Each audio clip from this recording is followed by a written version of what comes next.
ನಿಂಬರಿಗೆ ಒಳಗೆ ಗುರ್ಲಿಂಜಂಗ ಮಾರಾದ್ರು ಇದ್ರ ಸೊಕರ್ತಿ ಅವರು ಮಕ್ಕಳು ಮೊಮ್ಮಕ್ಕಳು ಎಲ್ಲರಿದ್ದಳತ್ತ ಅವ್ರಿಗೆ ಒಬ್ಬಾಕಿ ಮೊಮ್ಮಗಳಿದ್ದಳತ್ತ. ಆಕಿ ಲಗ್ನ ವಯಸ್ಸಿಗೆ ಬಂದು ಬರೋದಾಗ ಮುತ್ತೆ ತೀರ್ಕೊಂಡಿದ್ದತ್ತು. ಮುಂದಾಕಿ ಲಗ್ನ ಮಾಡ್ಬೇಕಂತ ಹೇಳಿ ತಂದೆ ತಾಯಿ ಎಲ್ಲರೂ ಓಡಾಡ್ಲಕತ್ರತ್ತ. ಲಗ್ನೂ ಆಯ್ತತ್ತ. ಆದ್ರೆ ಗಂಡ ಮನೆಗೆ ಆಕಿ ಹೋಗ್ಲಿಲ್ಲತ್ತ. ಯಾಕೆ ಹೋಗ್ಲಿಲ್ಲಪ್ಪ ಅಂದ್ರೆ ಗುರ್ಲಿಂಜಂಗ ಮಾರದು ತೀರ್ಕೊಂಡು ಒಂದು 4-5 ವರ್ಷ ಆದ ಬಳಿಕ ಲಗ್ನ ಆಯ್ತಂತ ಆಕಿದು. ಮುತ್ಯ ಬಂದು ಕಳ್ಸಲಿಕ್ಕೆ ಬಂದಂದ್ರೆ ನಾ ಗಂಡ ಮನೆಗೆ ಹೋಗ್ತೀನಿ ಅಂತೇಳಿ ಹಠ ಹಿಡಿದು ಕೂತ್ ಬಿಟ್ಟಳತ್ತಕ್ಕೆ. ಅಲ್ಲಿಂದ ಮನೆಯವ್ರು ಹೇಳಿದ್ರು, ಊರನವ್ರು ಹೇಳಿದ್ರು, ಬೀಗರು ಹೇಳಿದ್ರು, ಎಲ್ಲರೂ ಹೇಳಿದ್ರು, ಯಾರ ಮಾತು ಕೇಳಿಲ್ಲತ್ತಕ್ಕೆ. ಹಠ ಹಿಡಿದು ಕೂತ್ ಬಿಟ್ಟಳತ್ತ. ಅಲ್ಲಿಂದ ಒಂದು ದಿವಸ 10 ಮಣಿಗೆ ರಾತ್ರಿ 8ಕ್ಕೆ ಗುರ್ಲಿಂಜಂಗ ಮಾರಾದ್ರು ಮನೆ ಮುಂದೆ ಬಂದು ನಿಂತ್ರತ್ತ. ಬೈ ನಾಳೆಗೆ ನೀನು ಕಳ್ಸಲಿಕ್ಕೆ ಬರ್ತೀನಿ, ಚಲೋ ದಿನ ಅದ, ನೀ ಮುಂಜಾನೆ 8ಕ್ಕೆ ಬರ್ತೀನಿ, ತಯಾರಾಗಿ ಕುಂಡ್ರತ್ ಹೇಳಿದ್ರತ್ತ. ಅಲ್ಲಿಂದ ಮನೆಯವ್ರಿಗೆ ಯಾರಿಗೆ ಕಾಣಿಸ್ತೈತ್ಲತ್ತ, ಆಕಿ ಒಬ್ಬಾಕಿ ಕಾಣಿಸ್ತಿರ್ತಾವ. ಮನೆಯವ್ರು ಎಲ್ಲರೂ ಗಾಬರಿಯಾಗಿ ನಿಂತ್ರತ್ತ.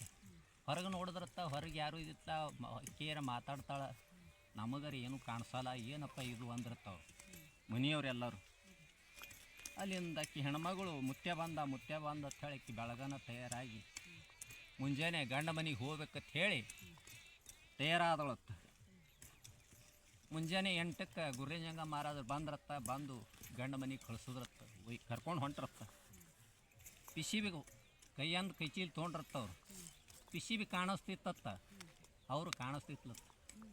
ಪಿಸಿಬಿ ಹಿಂಗೆ ಅಂತರ್ಲೆ ಹೊಣತಂತ, ಬಂದಾರ ಇವರು ಅಂತ ಹೇಳಿ ಅವ್ರ ಮನೆಯವ್ರು ತಿಳ್ಕೊಂಡ್ರತ್ತ. ಅವ್ರ ಅಪ್ಪ ಅಂದತ್ತ, ಹುಡುಗಿ ಅಪ್ಪ ಅಂದತ್ತ, ನಮ್ಮ ಅಪ್ಪ ಬಂದಾನ ಅತ್ತಾಳ ಅವ್ರು ಅಂದ್ರತ್ತ. ಇಂದು ಎಲ್ಲರೂ ಊರು ಬತ್ತತ್ತ. ಬಸ್ ಸ್ಟ್ಯಾಂಡ್ದಾಗ ಹೋಗಿ ನಿಂತ್ರತ್ತ. ನೋಡಿ ಬೈ, ನಾ ಮನೆಗೇನು ಬರಲ್ಲ, ಇಲ್ಲಿದೆ ಹೊಳ್ಳಿ ಹೋಗ್ತೀನಿ, ನಿನಗೇನ್ರಿ ಕಷ್ಟ ಅನ್ನಿಸ್ತಂದ್ರೆ ನನಗೆ ಕರಿ, ನಾ ಬಂದು ನಿನ್ನ ಪ್ರಾಬ್ಲಮ್ ಎಲ್ಲ ಬಗೆಹರಿಸ್ತೀನಿ, ಹೋಗಿ ನಾವು ಚಲೋ ಆಗ್ತದ ಅಂತ ಹೇಳಿ ಕಳಿಸಿದ್ರತ್ತ. ಆಕಿ ಹೆಣ್ಮಗಳು ಗಂಡ ಮನ್ಯಾಗ ಕಾಲು ಇಟ್ಟೊಳತ್ತ. ಹಾಲು ಉಕ್ಕದಂಗೆ ಅವ್ರ ಮನೆ ಉಕ್ಕತತ್ತ.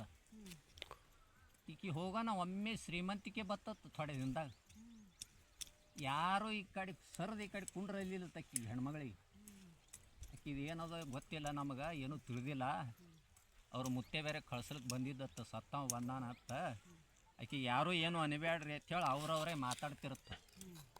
ಅದಿಂದ ಯಾರೂ ಏನೂ ಅಲ್ಲಿಲ್ಲತ್ತ. ಮುಂದೆ ಅವ್ರು 4-5 ವರ್ಷ ಹೋಯ್ತತ್ತ.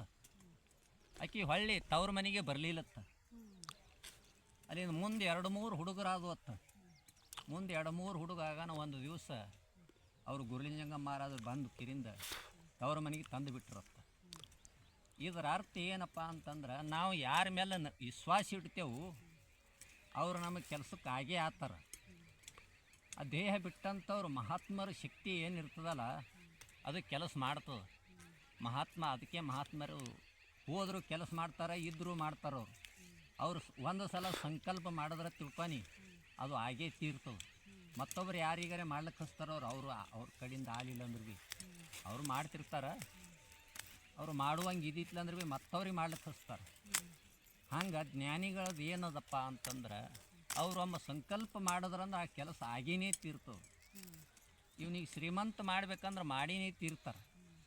ಇಂಥ ಈ ಕತೆ ಇಲ್ಲಿಗೆ ಮುಗೀತದೆ.